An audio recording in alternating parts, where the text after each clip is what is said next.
welcome. In this video, I will show you how to set up and use Image Playground on your iPhone. Let's begin.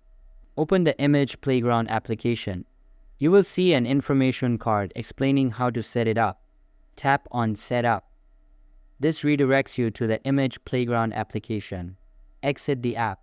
Connect your iPhone to a Wi-Fi network and plug it into a power source. The setup runs in the background. You can continue using your iPhone normally. Once ready, open the app. You can create images in two ways. First, describe the image you want to generate. Second, add variables. Start by selecting a person as your base. Then, add variables from the list.